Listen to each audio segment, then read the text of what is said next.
말씀 보겠습니다. 말씀은 갈라디아서 4장 1절부터입니다. 갈라디아서 4장 1절부터 20절까지의 말씀.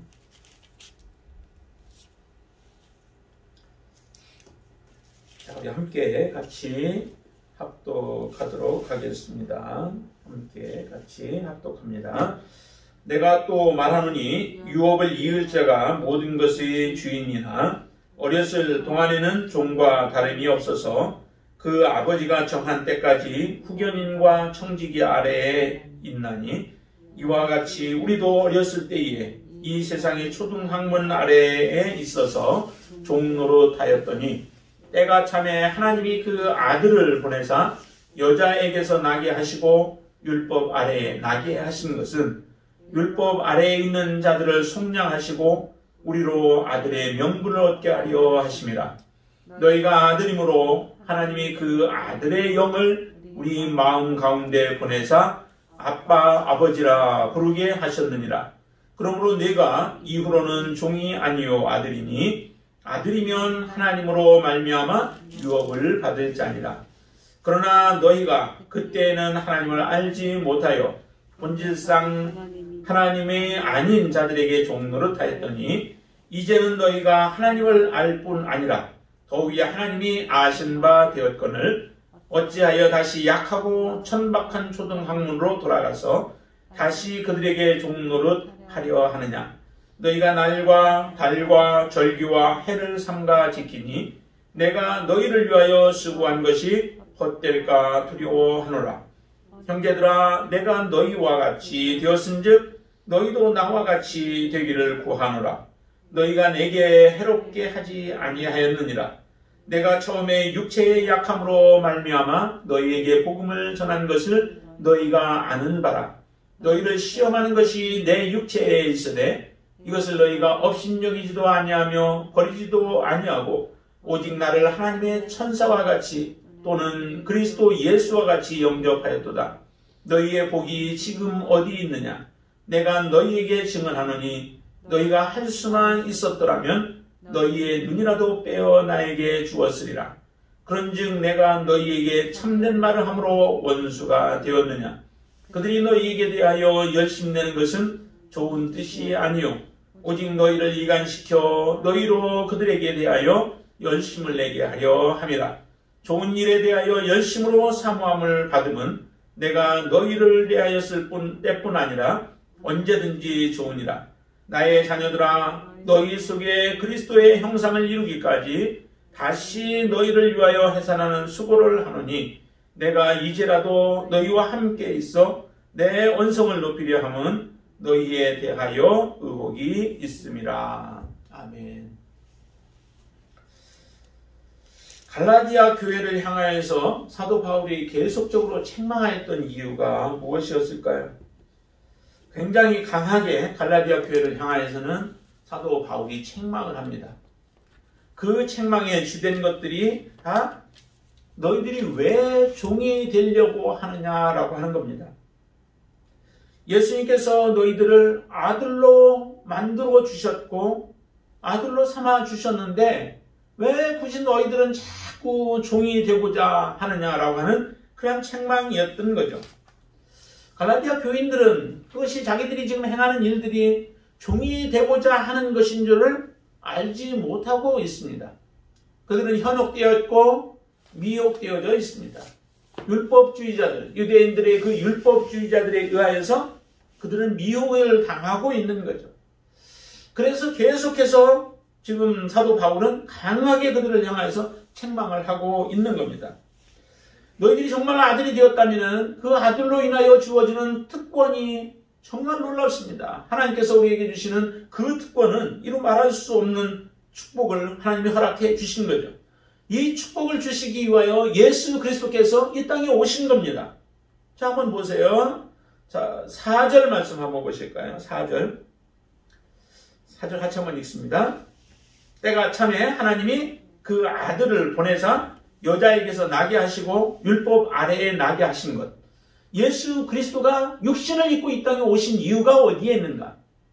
왜 하나님의 아들인 예수 그리스도가 모든 영광을 다 가지고 계신 하나님, 또 그분은 그 자리에 그냥 계셔도 결코 그 영광을 빼앗길 분이 아니십니다. 그런데 그 모든 영광 다 내려놓으시고 이 땅에 오신, 더군다나 사람의 몸을 입고 이 땅에 오셨죠. 성령의 감동에 의해서 나셨지만은 사람의 육신을 입고 오셨다고요. 그분은 영이신 분이 육체를 입으신 거예요. 그런 모습으로 왜 예수님께서 이 땅에 오셨는가? 그 오신 이유를 5절에서 더 얘기를 합니다. 여자에게서 나게 하시고 그 다음에 율법 아래 나게 하신 것은 5절 우리 같이 읽습니다. 율법 아래에 있는 자들을 속량하시고 우리로 아들의 명분을 얻게 하려 하심이라 라고 하는 축복이에요. 하나님을 아버지라 부를 수 있는 축복이 모든 사람에게 주어진 게 아니죠. 하나님 그 길을 열어놓기는 하셨습니다. 문을 활짝 열어놔서 누구든지 와서 그렇게 부를 수 있는 특권을 하나님이 주시기를 원하시지만 모든 사람들이 다 부를 수는 없다라고 하는 겁니다. 그러나 하나님이 택하심을 받은 자, 또 하나님의 부르심 앞에 응답하는 모든 자들은 하나님을 아버지라 부를 수 있고 우리에게 특별히 하나님의 자녀라고 하는 아들의 특권을 하나님이 주시는 것이죠. 그 이름을 믿는 자, 모든 믿는 자들에게는 하나님의 자녀가 되는 권세를 주셨다라고 하나님은 말씀하십니다.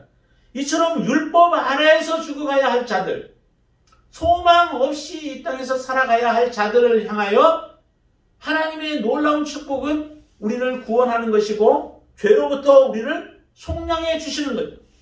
율법에서 우리를 구원해 주시는 것이 하나님의 가장 큰 은혜요, 가장 큰 축복입니다. 이 축복을 주시기 위하여 예수님은 그 고난들을 당하시고 멸시를 당하시고 또 모든 권세를 다 내려놓으시고 이 땅에 내려오신 것 아니겠습니까? 그런 축복으로 말미암아 하나님의 은혜로 말미암아 우리가 하나님의 자녀가 되어지는 은혜를 얻은 거예요. 이 예수님께서 이 땅에 오셔서 하신 일들이 정말 무의미하고 가치 없는 것을 통하여서 하신 게 아니라고 했죠. 썩어질 것이 아니라 썩지 아니할 씨로 말미암아 우리에게 이런 축복을 주셨다라고 하나님은 우리에게 말씀하시는 겁니다. 예수 그리스도께서 우리를 위하여 행하신 이 놀라운 은혜를 우리가 생각하지 못한다면은 우리도 갈라디아 교인들처럼 바로 이처럼 그 속히 주님을 떠나고 또 하나님이 우리에게 아들의 명분을 주신 것을 잃어버리고 종의 자리로 우리는 전락하게 되어지는 어리석은 결정을 하게 되어질 것입니다. 그러기에 사도 바울은 이미 그 죄의 종으로 아니면 율법의 종으로 그들은 전락되어져 있는 이 갈라디아 교인들을 향하여서 사도 바울이 그렇게 그들을 향하여서 책망을 하는 거예요. 정말 너희들은 어리석다. 어찌 그렇게 어리석냐. 내가 너희들에게 복음을 증거할 때에 너희들은 그때 그 하나님의 말씀을 받을 때 얼마나 너희들이 기쁨을 받았냐라고 하는 겁니다. 그러나 하나님의 아들이 되어졌을 때 하나님은 우리에게 유업을 허락해 주셔요. 천국의 유업을 허락해 주시죠. 이제 정말 하나님이 그 임하실 때에 주님께서 이 땅에 임하시고 하나님의 심판이 이루어질 때에 정말 통곡할 자들이 많을 거예요. 통곡할 자들이. 하나님께서 거저주시는 그 은혜를 우리가 다 저버리고 하나님께서 우리에게 주신 이 은총을 우리가 떠나버리고 그것을 버려버린 그 행위가 얼마나 우리의 삶에 후회가 되어질 것인가 라고 하는 것을 생각해보면 참 가슴 아픈 일들이죠. 이것만큼은 세상의 어떤 것을 다 우리가 양보하고 다 내려놓는다 할지라도 이것만큼은 우리가 놓칠 수 없는 부분입니다. 하나님의 자녀가 되어진 축복, 그로 말미암아 하나님이 우리에게 주실 유업, 이 유업만큼은 우리가 이 세상의 모든 것들을 다 포기한다 할지라도 그것만큼은 얻어야 할 것이 바로 이 하나님이 주시는 축복이에요. 그 은혜를 주시고자 그 값진 것을 주고자 주님께서 이 땅에 오신 겁니다. 정말 멸시받는 것을 두려워하지 않냐고 주님이 이 땅에 오셨고 우리를 구원하기 위한 그 은총이었다는 거죠. 그런데 이 갈라디아 교인들이 이처럼 속히 주님을 떠난 거예요. 말씀을 떠나고 믿음을 떠나서 지금 다시 율법 가운데로 가고 있는 갈라디아의 교인들을 향하여서 지금 책망하고 있는 겁니다. 자, 8절도 한번 보시면 거기에 이렇게 얘기하죠. 그러나 너희가 그때는 이방인의 때를 얘기하는 거죠. 하나님을 알지 못했던 그때였죠. 하나님과 원수가 되어졌던 그때. 그래서 하나님을 알지 못하여 본질상 하나님이 아닌 자들에게 종노릇하였더니 그런 자들을 이제는 하나님께서 너희를 하나님이 알 뿐만 아니라 너희가 하나님을 알 뿐만 아니라 하나님이 너희들까지도 안다는 겁니다. 그렇게 하나님을 밝히 알게 하셨는데 어찌하여서 너희들은 다시 초등학문으로 다시 돌아갔느냐라고 책망을 하는 거예요. 그 초등학문으로 돌아간 것 중에 그 몇 가지를 이야기를 하는데 그 중에 지금 여기에 10절에 보시면은 이런 얘기들을 해요. 너희가 날과 그 다음에 달과 절기와 해를 삼가 지킨다라고 얘기합니다. 이게 초등학문으로 돌아간 자들의 한 가지의 모습들이에요. 날을 지킨다고 하는 것은 안식일이나 또 아니면은 그 금식일, 화요일과 금요일 날 그들이 일주일에 2번씩 하나님을 섬기는 자들은 그렇게 2번씩 섬겼습니다. 굉장히 귀중하게 여기죠. 그 시간들을. 그래서 자기들은 이 떳떳한 거예요. 그래서 우리가 일주일에 2번씩 하나님 앞에 금식한다라고 하는 것을 자랑할 만큼 그 날들을 귀하게 여겨서 그 날에는 금식을 선포하고 금식을 행하게 되어지죠. 그게 하나님을 잘 믿는 사람들이라고 그렇게 생각을 하는 거예요. 그리고 절기가 있죠. 여러 가지 절기들이 있습니다. 7절기, 보통 성경에는 7절기가 있고요. 유대인들이 꼭 지켜야 할 1년에 3차례 나와야 할 것들 3절기가 있고요. 그 외에도 다른 절기들이 있어요. 수전절이라든지 불임절과 같이. 수전절은 자기들이 그 빼앗겼던 나라를 다시 찾았던 그날, 광복절과 같은 그런 날들이죠. 수모를 당하고 다 빼앗겼던 것들을 찾은 날을 기념하기 위해서 수전절을 지키고, 그리고 또 이제 그들이 페르시아 그 지역에 갔을 때에 그들이 다 죽임을 당할 위기 가운데 있었죠. 에스더서에서 우리가 잘 보듯이 거기에 그런 위기 가운데에서 하나님의 특별한 은혜로 인하여 하나님이 이스라엘 백성들을 구원하고 그들로 하여금 다시 자기들을 죽이려고 했던 자들을 죽이면서 하나님의 영광, 하나님 앞에 영광을 돌린 그 날이 있어요. 그 날은 이제 불임절이라고 하죠. 그런 날들을 지금도 지키고 있다고요. 그런 절기를 너희들이 지키고 그 다음에 해를 지킨다라고 얘기를 하죠. 해를 지키는데 그 해는 그 안식년이라든지 또 희년과 같은 이런 해가 있습니다. 하나님께서 특별히 안식을 주셔서 1년은 그들이 하나님 앞에 하나님이 모든 것들을 쉬게 하는 그런 한 해를 지키고, 그리고 희년과 같은 때에는 노예에 팔렸던 자들도 다시 돌아올 수 있는 그런 은혜들을 허락해 주시잖아요. 이런 축복을 하나님이 주셨는데 이런 절기들을 너희들이 지키는 것이, 그게 보니까 여기에는 하나의 초등학문이라고 얘기를 해요. 그러면 초등학문이라면 이런 것을 지키지 말아야 할 것인가 라고 하는 부분이 이게 우리에게 의문이 들게 되어지죠.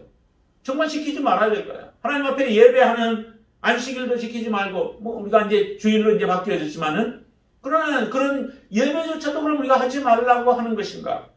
그런 부분은 얘기를 하는 게 아니죠. 지금도 이 절기들과 날과 절기와 해들을 이스라엘은 지켜요.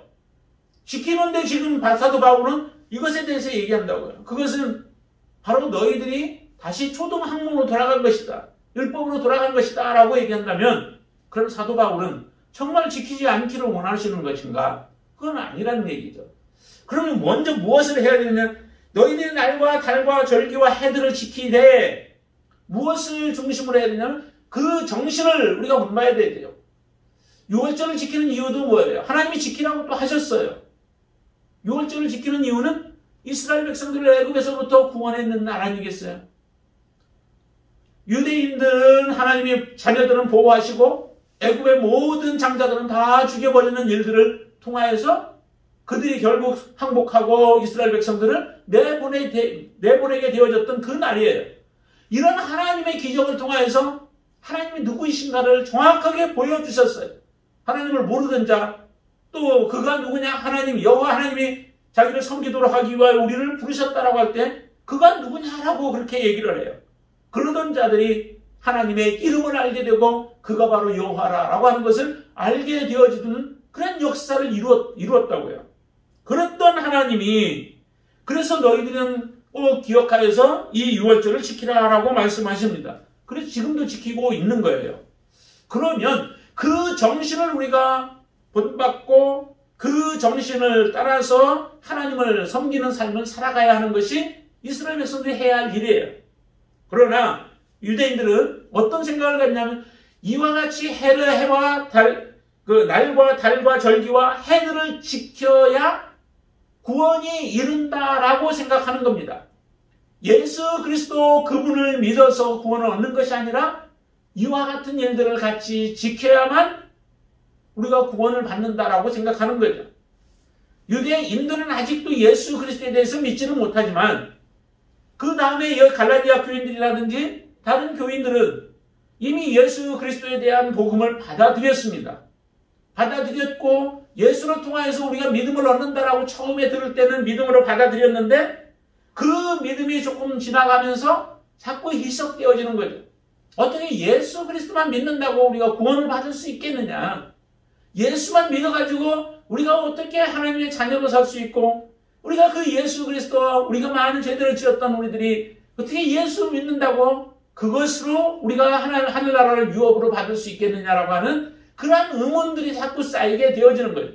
그러할 때에 유대 교회에 있었던 자들이 와서 너희들이 이것도 지켜야 된다라고 하는 주문들을 계속하는 겁니다. 그들에게 요구하는 거예요.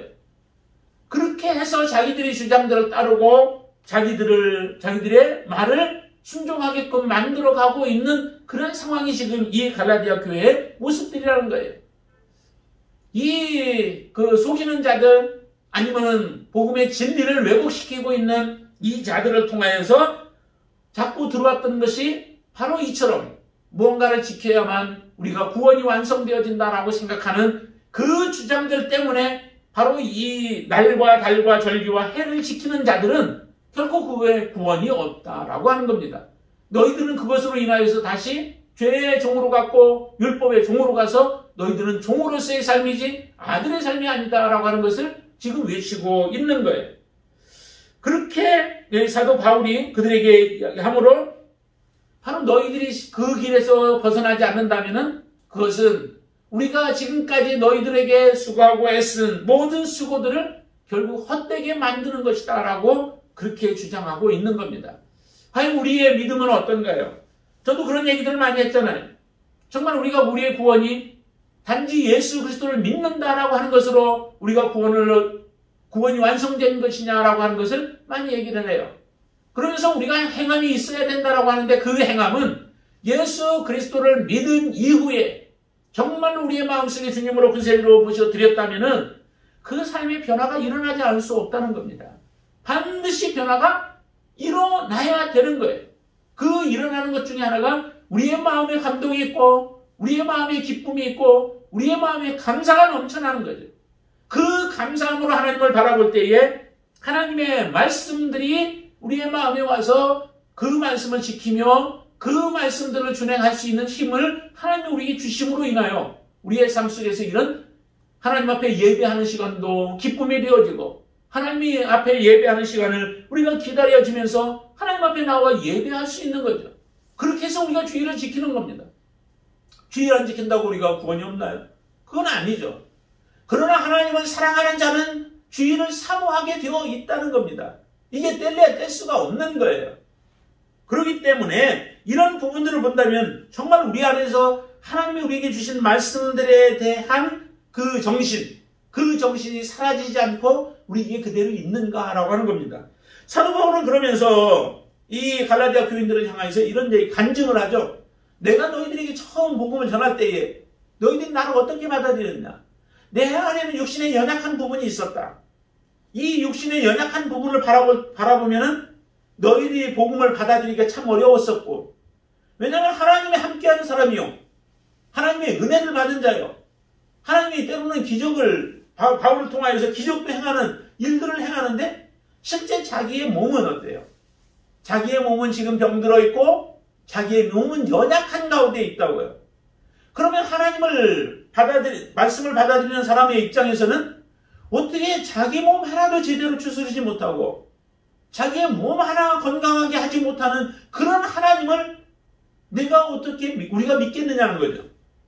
너부터 건강해야 우리가 그렇게 건강케 해주시는 하나님을 믿을 수 있지 않느냐라고 하는 겁니다.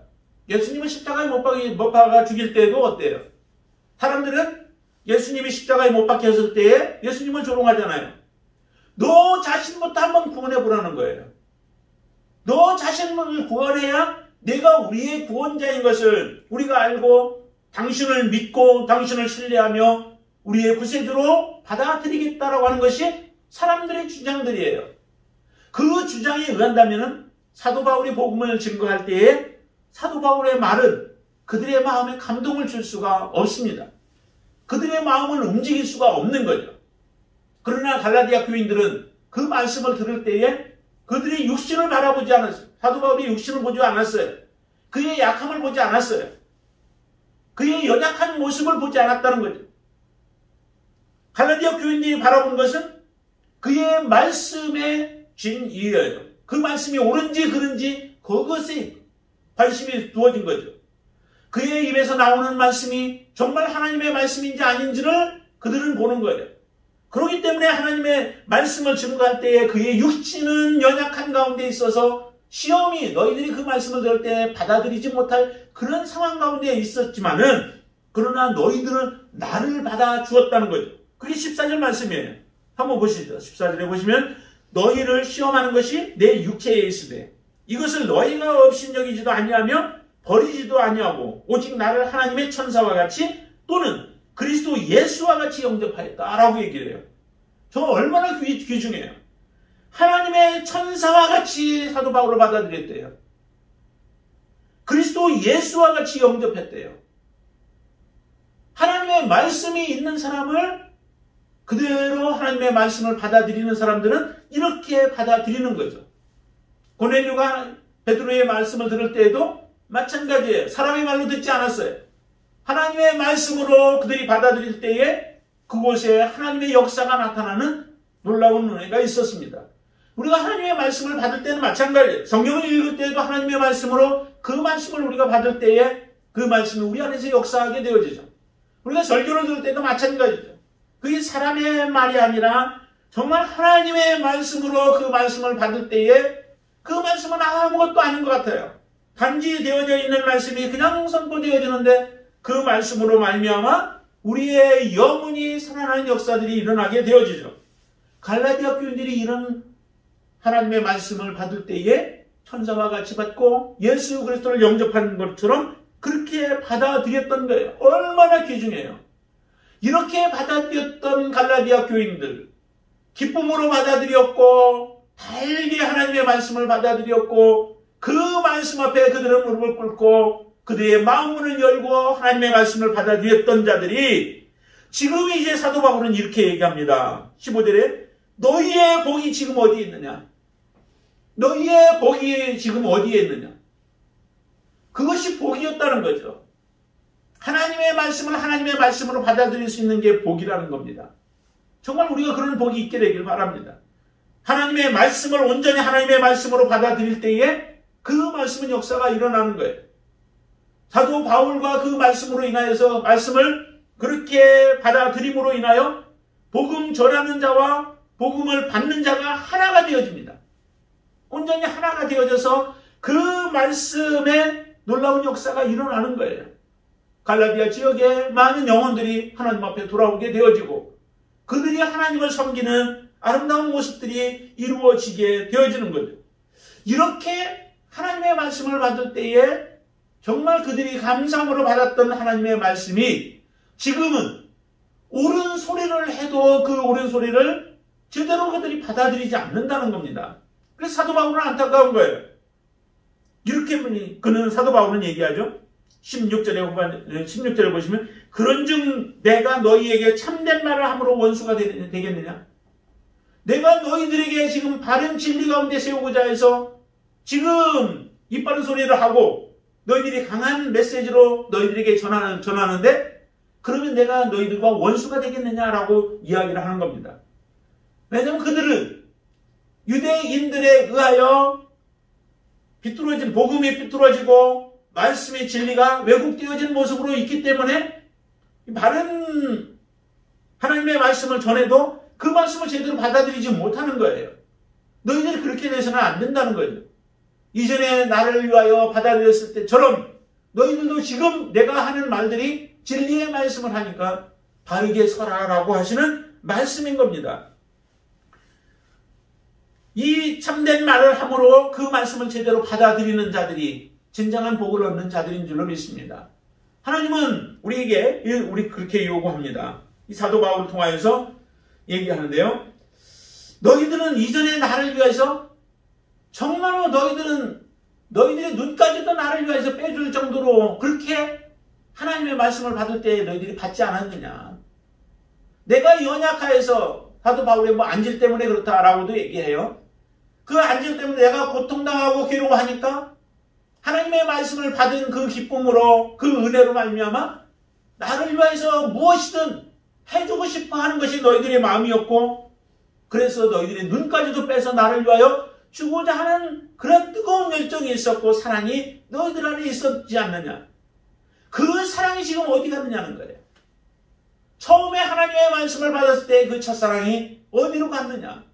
왜 너희들의 그 첫사랑이 식어지고 너희들이 지금 하나님의 말씀 안에서 감사함을 갖지 못하고 엉뚱한 초등학문으로 돌아가서 살려고 하느냐라고 하는 그런 질문인 겁니다. 우리의 첫사랑은 지금 잘 붙들고 계시죠. 첫사랑이 점점 더 성숙해지고 있는 거예요.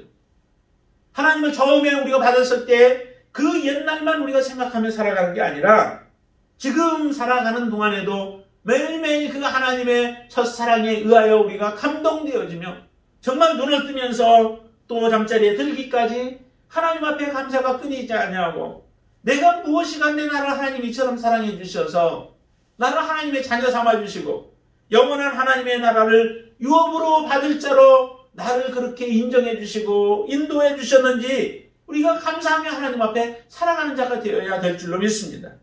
그렇게 되지 못한다면 우리의 삶의 모습이 참으로 이 갈라디아 교인들을 우리가 책망할 수도 없고 그들과 같은 모습으로 우리가 전락되어지고 있는 우리의 모습일 거예요.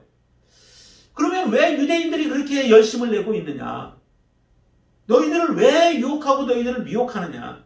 그들은 자기들의 개인의 목적이 있다라고 하는 겁니다. 정말로 하나님을 위하여 열심을 내는 자가 되어야 하는데 하나님을 위한 열심이 아니라는 거예요. 자기들의 제자를 삼고자 함이죠. 그리고 자기들을 열심히 잘 섬기는 자들로 만들기 위하여 그들은 너희들에게 다가갔고 그래서 열심을 지금 품고 있다라고 하는 것을 다시 한번 깨닫게 그들에게 해주고 있습니다. 너희들이 지금 누구의 말을 듣겠느냐? 하나님께서는 이미 우리에게 모든 것을 다 해주셨다는 겁니다. 예수 그리스도는 부족함이 없는 분이시고 예수 그리스도는 우리에게 온전한 생명의 길로 우리를 인도하시는 분이시라는 겁니다. 그 예수 그리스도의 은혜가 우리에게 크다면 그러면 너희들은 이제 더 이상 초등학문으로 돌아가서 초등학문의 율법의 종이 되어지고 이전에 너희들이 행했던 하나님의 은혜 가운데서 떠나있던 삶의 모습에서는 다시 그 길로 돌아가지 말고 오직 하나님께 충성한 자로 살라라고 지금 말씀하고 있는 겁니다. 너희들의 모습을 보니까 사도 바울의 안타까움은 너희들을 위하여서 내가 다시 해산하는 수고를 해야만 할 정도가 지금 되었다라고 지금 한탄하고 있는 거예요. 그래서 19절에서 이렇게 얘기합니다. 나의 자녀들아 너희 속에 그리스도의 형상을 이루기까지 내가 다시 너희를 위하여 해산하는 수고를 한다라고 얘기합니다. 참 얼마나 안타까울까요? 온전한 모습으로 세워놨는데 다시 돌아갔어요. 그들을 위하여서 다시 수고해야만 예수 그리스도의 형상이 이루기까지 살아갈 수 있는 자들이 되어졌다라고 지금 그렇게 말씀하고 있는 거죠. 복음의 진리로만 채워져야 할 교회, 갈라디아 교회가 복음의 진리는 떠나가고 그 자리에 왜곡된 진리가 들어와서 사람들의 마음을 빼앗아가고 사람들을 미혹하고 있는 그 현실을 바라볼 때에 사도 바울은 너무 안타까운 거예요. 그래서 다시 교회를 위하여 수고해야 된다라고 이야기를 합니다. 정말 우리의 모습이 그렇지 않은 거예요. 지금 코로나라고 하는 것 때문에 우리의 모습들이 얼마나 지금 무너져 있습니까?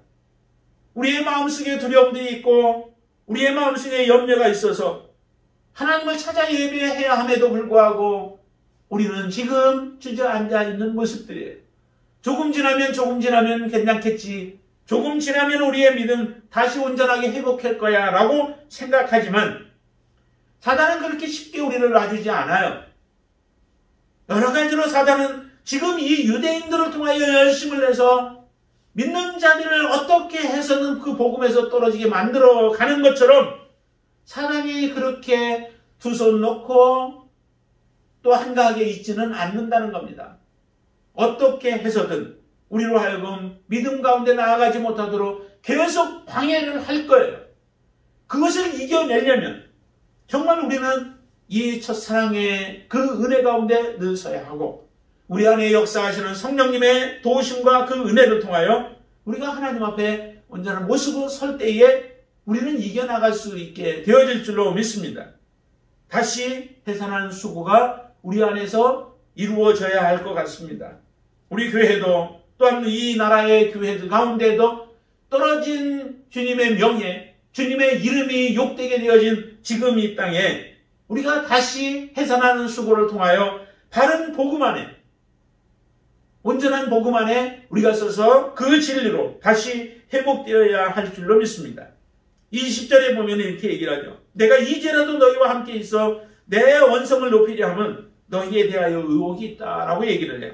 조금 이 해석은 우리가 오해하기 쉬운 부분도 있습니다. 원성을 높인다라고 해서 막 소리를 더 지르려고 하는 게 아니라 그 의미는 변하다라고 하는 의미도 있고요. 높인다라고 하는 것이 부드럽게 한다라고 하는 의미도 있어요. 그리고 의혹이라고 하는 것은 당황하다 또 어찌할 바를 모른다라고 하는 의미들이 있어요. 근데 이 개역 개정에서는 이렇게 표현하고 있는데요. 그것은 내가 굉장히 당황스럽다라는 하는 거예요. 너희들이 지금 떨어져서 내가 강하게 이렇게 말하고 있지만은 굉장히 당황스러워서 너희들에게 직접 가서 만나서 복음을 전하고 너희들을 설득해서 좀 더 부드러운 말로 너희들을 설득하여서 너희들이 다시 믿음 가운데 온전하게 서게 하기를 원한다라고 하는 그러한 마음을 지금 표현하고 있는 겁니다. 왜냐하면 너무 안타깝기 때문에. 그렇다고 큰 소리를 한다고 해서 모든 게 바뀌어질 것은 아니고요. 그들이 잘 이해하지 못한 부분들, 어떻게 우리가 구원을 얻는가, 구원이 어떻게 해서 이루어졌는가라고 하는 것을 잘 알지 못한 지금 갈라디아 교인들이 이제 사도 바울이 다시 너희들에게 조근조근 차분히 부드러운 말로 다시 너희들에게 설명을 하고 또 너희들을 설득함으로 인하여 너희들이 다시 믿음 가운데 바르게 서기를 원한다라고 하는 그런 마음을 지금 전하고 있는 겁니다. 이 말씀 가운데서 우리가 정말 구해야 할 것은 정말 우리는 누구로 지금 이 땅에 살아가고 있는가? 종으로서의 삶인가? 내가 하나님의 아들로서 지금 나는 살아가고 있는 자인가?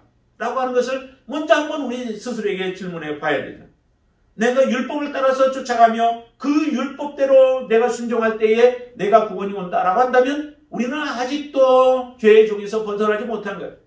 내가 하나님 앞에 예배를 드려야 하나님이 나에게 복을 주신다라고 생각하고 나를 지켜주신다라고 생각하고 우리가 그것 때문에 하나님 앞에 예배를 드린다면 우리의 모습은 아직도 죄의 종에 있는 것이라는 거죠. 율법 가운데 있는 자들이라는 거예요.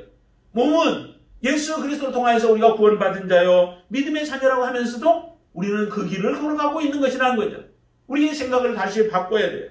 우리는 오직 예수 그리스도의 은혜로 말미암아 예수님의 모든 것을 우리를 다 해주셨고 이제 그 은혜가 항상 우리 마음 가운데 충만하여서 그 은혜로 하나님을 섬기는 삶 그리고 좀 더 나아간다면 정말로 주님을 위하여 희생하고 헌신하는 삶을 살아가면서 하나님을 기쁘시게 하는 자로 내가 서기를 원하는 삶을 살아가게 되어질 때에 우리의 삶은 온전한 하나님의 아들로서 우리가 이 땅에서 믿음으로 살아가는 자인 줄로 믿습니다. 정말 우리 안에 다시 정말 너희의 복이 지금 어디 있느냐라고 하는 질문 앞에 우리의 첫사랑을 다시 한번 생각해보고 하나님 앞에 우리의 첫사랑을 회복하여 주 앞에 믿음으로 서서 주님을 섬기는 귀한 믿음의 자녀가 되어지길 바랍니다. 그래서 예수 그리스도의 진정한 분량에 이르기까지 자라가는 믿음의 자녀로 주 앞에 서기를 주님의 이름으로 축원을 드립니다. 기도하겠습니다. 할렐루야. 주님을 찬양합니다.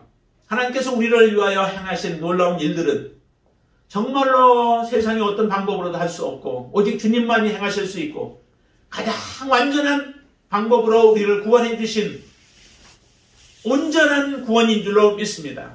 아버지는 이 믿음, 이 생각 변함이 없게 하여 주시고 항상 주님 안에서 이제 믿음으로 행하는 삶이 되게 하여 주시옵소서. 너희가 믿음으로 행하지 아니하는 모든 것들이 다 죄라고 하셨던 것처럼 이제 예수 그리스도를 믿는 믿음 안에서 우리가 기쁨으로 감당해 날 수 있게 도와주시옵소서. 다시 초등학교로 돌아가지 않게 하여 주시옵소서. 율법에 매여 살아가는 삶이 아니라 율법을 온전히 이루는 예수 그리스도처럼 율법을 완전케 하는 그런 삶을 우리가 살아갈 수 있게 하여 주시옵소서. 그것은 우리 안에 거하시는 성령님의 역사하심과 또 우리를 위하여 이 땅에서 친히 십자가에 죽으신 예수 그리스도의 권능으로 우리가 이 모든 일들을 감당할 수 있는 줄로 믿습니다. 하나님 이 믿음이 우리 안에 충만케 하여 주시옵소서. 우리가 처음 주님을 사랑했을 때 뜨거웠던 그 사랑으로 주님을 섬기게 하여 주시옵소서. 우리의 믿음이 식어지지 않게 하여 주시옵소서. 충만한 은혜로 우리를 붙들어 주시옵소서. 아버지 하나님, 우리의 부족한 부분들이 혹시 있을지라도 주의 충만한 은혜로 다시 한번 우리를 강건케 하여 주시고 또한 믿음의 견고한 진 가운데 서서 주님을 섬길 수 있도록 은총을 베풀어 주시옵소서. 예수님의 이름으로 간절히 기도드리옵나이다. 아멘.